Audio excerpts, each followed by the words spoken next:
From the first presidential assassination, to the first televised debate, to the first commander-in-chief dropping a nuclear bomb. This is every presidential first in US history. And you might want to grab some popcorn, cause these only get crazier with each president. Like George Washington, who was not only the first US president, but the first and only president unanimously elected. Twice. Cause Washington wasn't just another politician. He was a general who led a ragtag army against the most powerful empire on earth and won. His reputation was so massive, he could have crowned himself king. No, seriously, people offered. But Washington shocked the world when he said no to power, and this solidified him as a legend.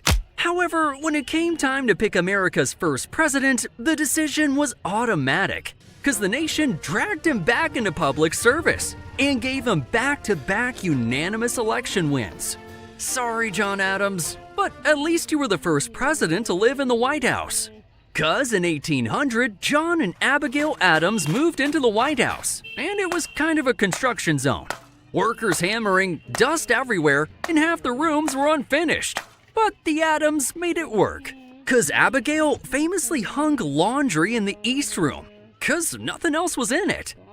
But the move to DC didn't stop with the Adams. It rolled right into Thomas Jefferson, the first president inaugurated in Washington, D.C. Before that, inaugurations bounced between New York and Philadelphia. But in 1801, Jefferson's ceremony cemented D.C. as the permanent home of the American government. A swampy little city still half under construction. Drain the swamp! Drain the swamp! And no, Jefferson didn't talk about draining the swamp, he just literally stood in one. But while the presidents got cozy in D.C., James Madison was gearing up for war. Because Madison was the first president to formally ask Congress for a declaration of war. The year was 1812, and American sailors were being bullied by British ships. And the Constitution was clear. The president couldn't just charge into battle. He needed Congress to sign off. So Madison marched into Congress and asked for it. And after a fiery debate, America was officially at war with the British Empire once again. Woohoo! Tough crowd. But the War of 1812 turned out messy, divisive, and even caused the US Capitol to go up in flames. But at least Madison followed the rulebook. But speaking of legacies, what if I told you this dashing bald eagle in a suit has some royal feathers in his family tree? Thanks to MyHeritage, I uncovered ancestors that'll make your jaw drop. Because MyHeritage is the leading family history platform, trusted by over 90 million users. With access to 36 billion records and AI tools, you can uncover lost relatives, build your family tree, and even bring old photos back to life. Basically, it's like carving your own family tree onto Mount Rushmore without all the dynamite. And I wasn't expecting much, but within minutes, I discovered some wild history. My great-great-grand eagle, Sir Beakington III, once guarded George Washington's hat. Aunt Featherina immigrated to America as a corn inspector. And Franklin Four Talons Flappy, well, he once won a pie-eating contest against 3 turkeys and a raccoon. That's the kind of grit you just can't teach. But these weren't just old names on a page. MyHeritage brought them to life with enhanced photos and forgotten documents. Because my favorite feature is photo colorization. MyHeritage took an old photo of my grandfather, Colonel Flappadoo, and made him blink and smirk like he just won re-election. And with instant discoveries, one click added entire branches to my tree. Names and faces I never knew existed, all appearing instantly. So if you've ever wondered about your own story, well, now's the time. MyHeritage is offering a 14-day free trial. Just click the link in the description or pinned comment. And in seconds, you could uncover long-lost relatives, bring old photos to life, and maybe even learn you've got a presidential past. Your history is waiting, so go claim it. Meanwhile, James Monroe was the first president to ride a steamboat. And although it was a short trip down the Potomac, it symbolized something bigger. America chugging into the Industrial Revolution. Cause Monroe's presidency was literally called the Era of Good Feelings. A time of optimism, growth, and national pride. And hey, who wouldn't be happy cruising on a steamboat? But the cool inventions kept rolling with John Quincy Adams. who was the first president ever photographed. Cause in 1843, years after his presidency, Quincy Adams posed for a daguerreotype, a new experimental photographic process. And it resulted in this photo, a stern old John Quincy Adams mean mugging the camera. Looking sharp, sir. But the fun times didn't last forever, because Andrew Jackson was the first president to face an assassination attempt. In 1835, Jackson was leaving a funeral when a man named Richard Lawrence pulled out a pistol, aimed, and misfired. He quickly pulled out a second pistol and misfired again. That's when Old Hickory lived up to his nickname. Cause the 70-year-old Jackson beat Lawrence with a cane until bystanders dragged the guy away. What a legend! On the other hand, Martin Van Buren was unique in his own way, because he was the first president to speak English as a second language. Born into a Dutch community in New York, little Martin grew up speaking Dutch at home, then picked up English later. And although it didn't play a major role in his political life, it did reflect just how diverse some early pockets of America already were. Meanwhile, William Henry Harrison loved speaking English because his inauguration address went on for nearly 2 hours, one of the longest yap fests in presidential history. But after drinking contaminated drinking water at the White House, Harrison became the first president to die in office. And that created a full-blown constitutional crisis, because nobody knew if the vice president simply acted as president or actually became the president. But John Tyler settled things pretty fast when he boldly declared, "I'm the president now," and everyone just kind of went along with it, making Tyler the first vice president to assume the presidency after a president's death. But it wasn't just VPs who found their way into the Oval Office, because James Polk was the first and only Speaker of the House to become president. But funny enough, that wasn't really why he got elected. Polk also happened to be the first dark horse candidate, a guy nobody expected to win.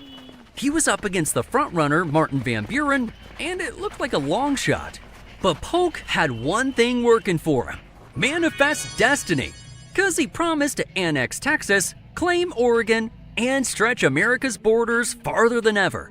A bold vision that fired up voters and let him pull off the upset, paving the way for this next president, who was about as unconventional as they come, because Zachary Taylor was the first president with no prior elected office, no time in Congress, no stint as governor, not even a town council seat. He was a career general, famous for his victories in the Mexican-American War, and voters loved the idea of a straight-shooting general who could march the nation forward. Until he died in the office from a bad batch of cherries washed in contaminated DC water. I'll be sticking with apples from now on. But this made Millard Fillmore the president, and the first to initiate trade with Japan. Cause in 1852, he dispatched Commodore Matthew Perry across the Pacific to talk trade. No, not that Matthew Perry. And even though Japan lived in isolation from the world for nearly 220 years, Perry's mission worked, because they agreed to open their ports to American ships. Nice to meet you, fellas. Want to try some apple pie? But this next president is the first guy that just had to be different, because Franklin Pierce was the first president to affirm the oath of office instead of swearing it. Really, dude? Well, as a devout Episcopalian, Pierce felt uncomfortable swearing, so he went with, "I do solemnly affirm." And then he doubled down on being one of a kind, because Pierce also became the first president to deliver his entire inaugural address from memory. No notes, no script, just staring straight into the crowd like, "Yeah, I got this." And then there's good old James Buchanan, the first and only president to be a lifelong bachelor. He never married, never had a first lady, and is the only guy to do it solo. And normally, voters like their presidents to be family men. But in the 1850s, the country was tearing apart over slavery, and the people just wanted stability. Unfortunately, Buchanan whiffed at that too, setting the stage for Abraham Lincoln, the first president with a full beard. Cause during his 1860 campaign, an 11-year-old girl encouraged him to grow one, believing it would improve his appearance and help him get more votes. And she was right. 'Cause the beard filled out Abe's long, scrawny face with a wise, statesman-like look, just in time for the Civil War, when America needed a leader who looked like he could carry the weight of the nation. But suddenly, tragedy struck. 'Cause while watching a play at Ford's Theater, Lincoln was shot and killed by John Wilkes Booth, making him the first president ever assassinated. Rest in peace, sir. But this opened the door to Andrew Johnson, the first president ever impeached, which is basically Congress saying, hey buddy, you broke the rules big time. 'Cause after clashing with radical Republicans over how to rebuild the South, Johnson said, screw this, I'm gonna do what I want, and violated the Tenure of Office Act. So Republicans slapped him with high crimes and misdemeanors and hauled him into an impeachment trial. Still, Johnson narrowly escaped conviction by one vote. Man, you're one lucky dude. But after the craziness of Johnson, America elected a man with stability, Ulysses S. Grant, the first president to graduate from West Point, the United States Military Academy. And it paid off, 'cause it turned this quiet, unassuming guy into the bulldog who crushed the Confederacy. But Grant wasn't just a war hero. He had a soft spot for nature too, 'cause he was also the first president to create a national park, Yellowstone. At a time when America was laying railroad tracks and chopping down forests, Grant protected millions of acres. Thanks for looking out for us, big guy. And hey, since Grant was the first to save Yellowstone, you can be the first to save this channel by hitting that subscribe button. 'Cause I don't want you to disappear, like this next president, who started his presidency in the shadows. 'Cause Rutherford B. Hayes was the first commander-in-chief to take the oath in private. The election of 1876 was razor thin, and Hayes actually lost the popular vote but squeaked out an electoral college win by just one elector. The country was furious, and people worried that violence might erupt at his inauguration. So the night before the ceremony, Hayes quietly slipped into the Red Room of the White House and took the oath with just a handful of witnesses. But speaking of a handful, James Garfield was the first ambidextrous president. He could write Latin with one hand and Greek with the other at the same time. Imagine trying to copy homework off of that kid. But this was just a glimpse into Garfield's absurd brainpower, because he was likely the smartest president in US history. Meanwhile, Chester A. Arthur was the first president to enact federal immigration restrictions. In 1882, he signed the Chinese Exclusion Act, the first big law to slam the brakes on immigration.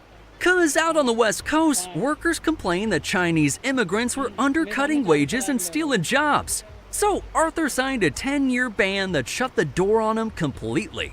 And for the first time, the land of opportunity started putting up no entry signs. On the other hand, the White House should have put up a U-turn sign for this next president, because Grover Cleveland was the first president to serve 2 non-consecutive terms, making him both the 22nd and 24th president. Proving that losing once doesn't mean your career was toast. But the guy who squeaked between Cleveland's 2 terms was Benjamin Harrison, the first president to have electricity installed in the White House. The only problem, Harrison and his wife were terrified of it. In fact, they were so afraid of being electrocuted, they frequently left the lights on overnight rather than flipping the switch. I'll get that for you, sir. That's why you pay me the big bucks. Afterwards, William McKinley kept the new inventions rolling, because he was the first president to ride in a car. But hold up, don't imagine a Tesla or even a Model T. 'Cause the car was basically a steam-powered wagon mixed with a teapot. But wheels are wheels. Can this thing get up to 60? Whoa! But speaking of traveling far and wide, Teddy Roosevelt was the first sitting president to travel abroad. 'Cause in 1906, he hopped on a ship and headed down to Panama to check out the canal under construction. And in classic Teddy fashion, he tromped around the muddy work site in his white suit and Panama hat, inspecting progress like he owned the place. The trip sent a clear message. America wasn't just building a ditch, it was building an empire. And everyone had to pitch in. But while some presidents like to get their hands dirty, others like to swing a gavel. Like William Howard Taft, the first president to serve on the US Supreme Court after his presidency. 'Cause after leaving office, Taft finally landed the dream job he always wanted, Chief Justice of the United States, making him the only person to run both the executive branch and the judicial branch. But there must have been something in the water back then, because these presidents were brilliant, like Woodrow Wilson, the first US president with a PhD. And after earning his doctorate in political science from Johns Hopkins, Wilson worked as a college professor and became president of Princeton University. This guy was basically professor-in-chief, and he ran the presidency like a seminar, just without the homework. On the other hand, Warren G. Harding was the first president ever heard on the radio, 'cause in 1922, his voice crackled over the airwaves during the dedication of the Lincoln Memorial.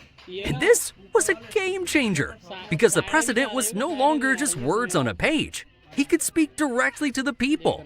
But when Harding dropped dead from a heart attack, Calvin Coolidge became the first president sworn in by his father.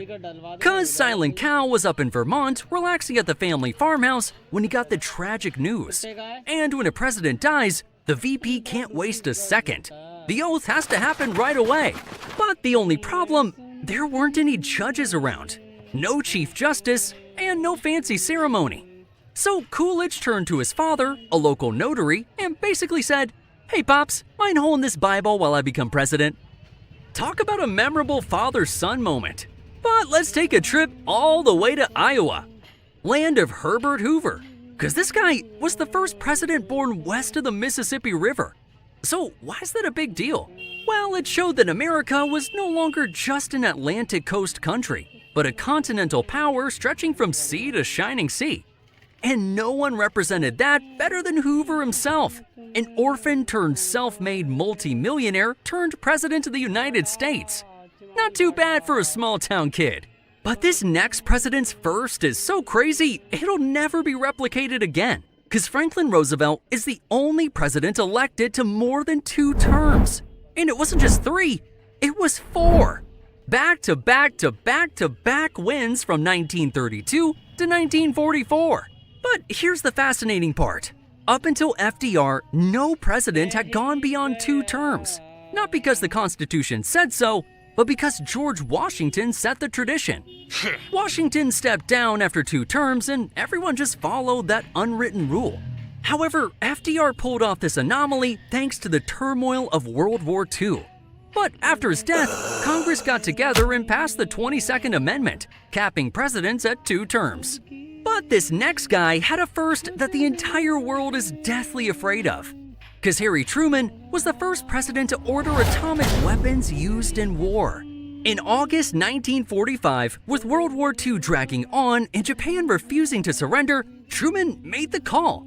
Hiroshima first, then Nagasaki, and launched 2 bombs that ended the war and began the nuclear age. A decision that remains one of the most hotly debated moves in presidential history.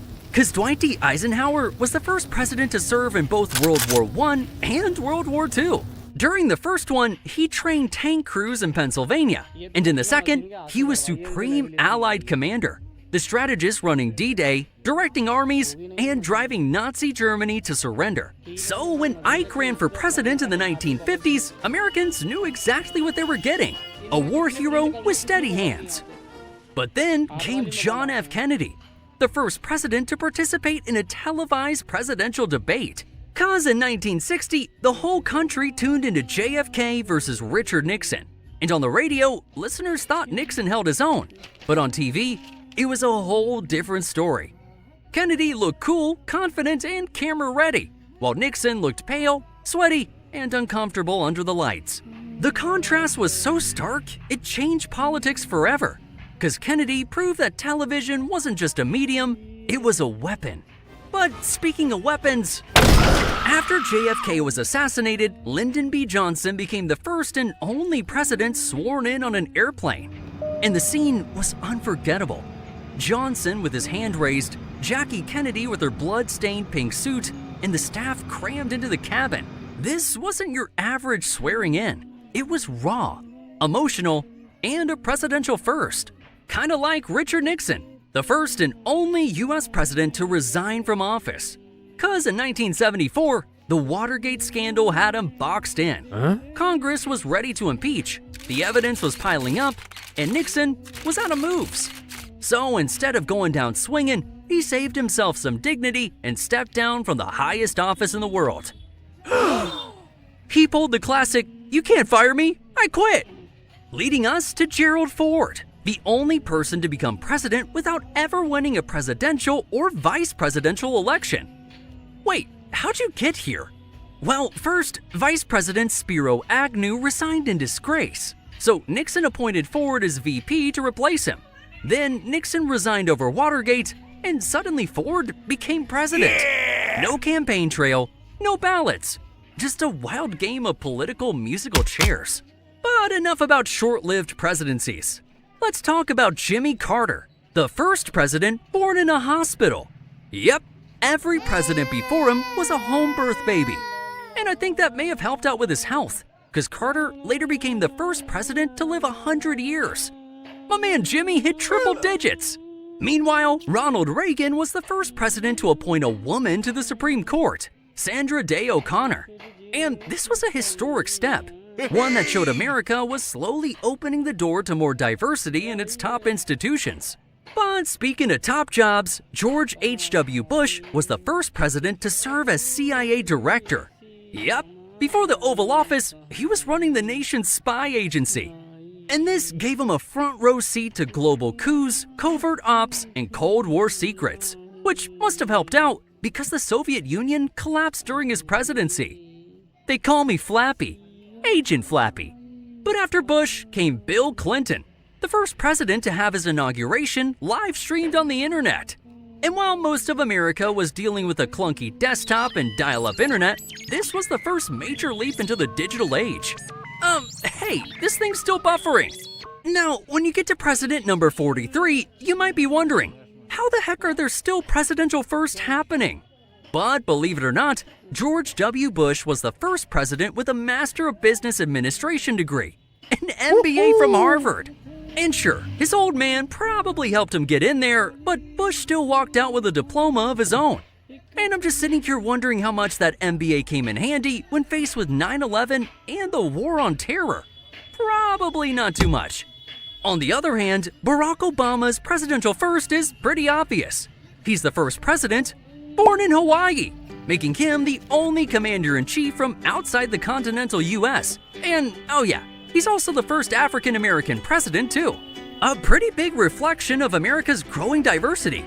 But speaking of watershed moments, Donald Trump was the first president with zero political or military experience. He wasn't a governor, senator, or even a general.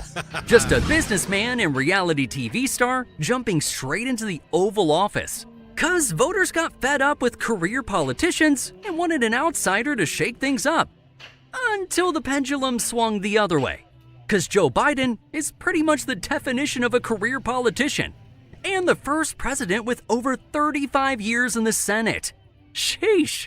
But Biden's presidency came with another historic first, Kamala Harris, the first female vice president in US history. We did it, Joe! But speaking of presidential first, nothing beats uncovering your own family first with MyHeritage. So don't forget to start your 14-day free trial with MyHeritage today by clicking the link below or scanning the QR code on the screen. But if you think that's a big deal, then you've never looked at our president's bank accounts. Because this is every US president's wealth explained. From flying million-dollar private jets, to dying broke in Monticello, to losing your entire life savings in a Ponzi scheme, and then making it all back. Some presidents walked into the White House a lot better than when they came in. So click this video right here and find out who's stacking cash and who's stuck with trash.